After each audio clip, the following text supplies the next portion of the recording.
Assalamualaikum warahmatullahi wabarakatuh.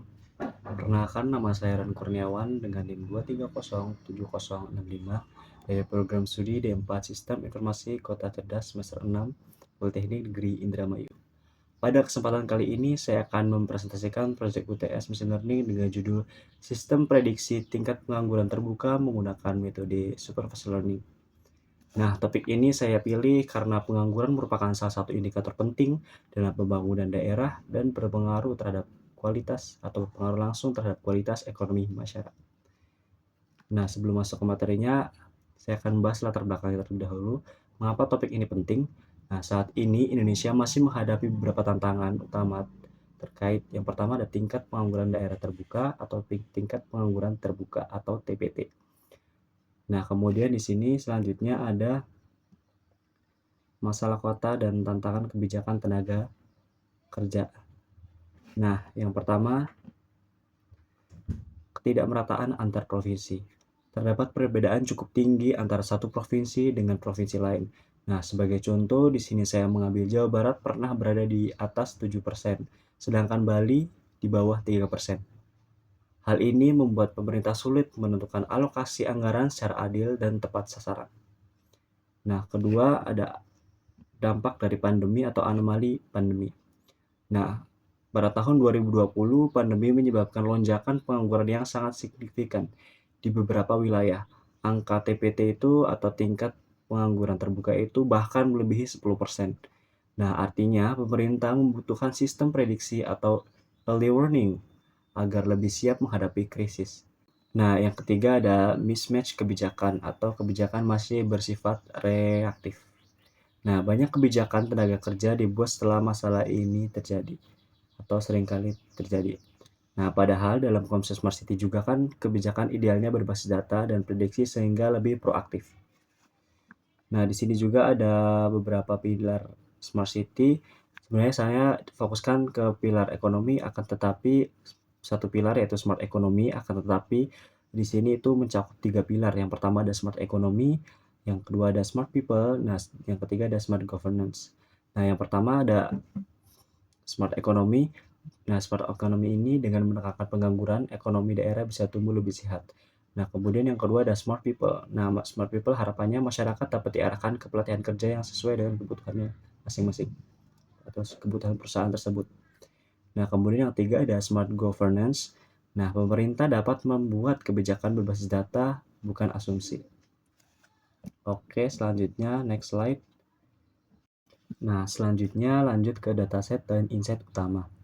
Nah, sebelum masuk ke insight IDE-nya, kita akan memberitahu terlebih dahulu detail tentang dataset yang kita punya.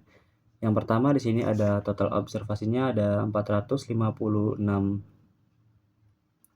observasi, kemudian mencakup 38 provinsi. Nah, kemudian rentan waktunya itu dari periode 2020 sampai 2025 semesteran. Nah, di sini ada missing values yang dimana 70 nilai hilang dimutasi saat pre-processing. Oke. Nah, di sini saya akan menjelaskan beberapa insight IDA-nya yaitu ada 4.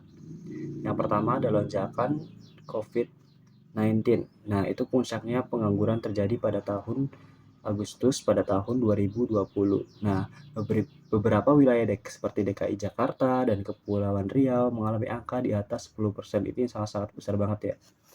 Nah, kemudian yang kedua di sini ada disparitas antar provinsi. Nah, terlihat jelas adanya ketimpangan ekonomi regional, artinya setiap provinsi membutuhkan strategi yang berbeda-beda. Nah, kemudian yang ketiga di sini ada pemulihan bertahap. Nah, setelah pandemi di 2020, angka TPT atau tingkat pengangguran terbuka turun dari sekitar 7% menjadi 4, atau 4 sampai 5% di tahun 2024. Nah, yang terakhir itu ada pola musiman. Nah, semester Agustus ini cenderung lebih tinggi karena adanya lulusan baru dan faktor pekerjaan musiman. Oke, selanjutnya. Nah, di sini ada metode machine learning. Nah, pada proyek ini saya menggunakan pendekatan supervised learning. Nah, pipeline pengerjaan tersendiri yaitu ada dari load, kemudian EDA, pre-processing, kemudian feature engineering, training, evaluasi, dan deploy atau gradio. Nah, di sini saya membandingkan 3 model atau 3 algoritma. Yang pertama ada linear regression, yaitu sebagai model dasar atau baseline, kelebihannya mudah dipahami dan interpretatif. Nah, kemudian yang kedua ada random forest. Nah, random forest sendiri merupakan metode assemblage berbasis decision tree lebih kuat terhadap outer dan mampu menangkap pola non-linear. Kemudian di sini ada gradient boosting. Nah, model boosting bertahap yang fokus memperbaiki kesalahan model sebelumnya menggunakan parameter n underscore estimator sama dengan 100 max atau max underscore depth sama dengan 4, kemudian learning rate sama dengan 0,1 akurasi terbaik pada validasi. Kemudian selanjutnya ada hasil evaluasi. Nah, evaluasi dilakukan menggunakan dataset sebesar 20%. Nah, parameter yang digunakan di sini ada May, ada MRSA, dan R2 score. Nah, hasil terbaik diperoleh oleh gradient boosting karena dari gradient boosting ini nilai error itu paling rendah, kemudian prediksi paling stabil, dan nilai R2 paling tinggi. Sehingga model ini dipilih sebagai kandidat produksi. Kemudian di sini ada overfitting. Nah, di sini ada 3 metode algoritma atau 3 algoritma yang tadi yang sudah saya jelaskan. Yang pertama ada di linear regression. Nah, di linear regression ini cenderung underfitting karena terlalu sederhana dan sulit menangkap pola yang kompleks. Kemudian yang kedua ada random forest, sedikit overfitting tetapi masih dapat dikontrol dengan max underscore depth sama dengan 10. Nah, kemudian di sini ada gradient boosting, yaitu seimbang atau paling seimbang antara training dan testing. Nah, learning rate ini dari 0,1 membantu proses regularisasi sehingga performa lebih stabil. Oke, di sini ada gradio dari sistem prediksi tingkat pengangguran terbuka Indonesia per provinsi. Nah, di sini ada beberapa provinsi atau semua provinsi dari Indonesia, yaitu yang 38 provinsi tersebut yang sudah saya masukkan. Tinggal dipilih. Contohnya di sini saya pilih Jawa Barat. Kemudian di sini ada semesternya. Jadi hitungnya per Februari sampai Agustus. Dari Februari, Maret, April, Mei, Juni, Juli, Agustus. Sampai juga ke Agustus dan juga Agustus ke Februari. Nah, di sini juga ada tahunnya mulai dari tahun 2020 sampai tahun 2026. Nah, di sini adalah hasil dari prediksi tingkat pengangguran terbuka. Kemudian di bawahnya ini ada beberapa provinsi atau contoh provinsi dari Jawa Barat semester tahun 2025, tingkat pengangguran tertinggi, kemudian DKI Jakarta 2024, Bali, Agustus pada tahun 2025. Oke, langsung kita coba aja. Sini ke Agustus, kemudian pada tahun 2023 ya, atau 2021 deh. Yang sangat tinggi. Oke, kemudian submit.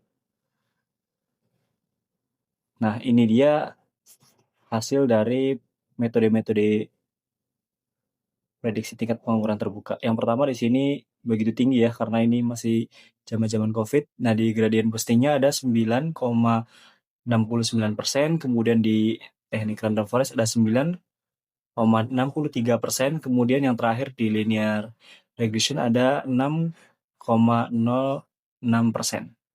Oke. Nah, di sini yang terakhir ada rekomendasi dan penutup.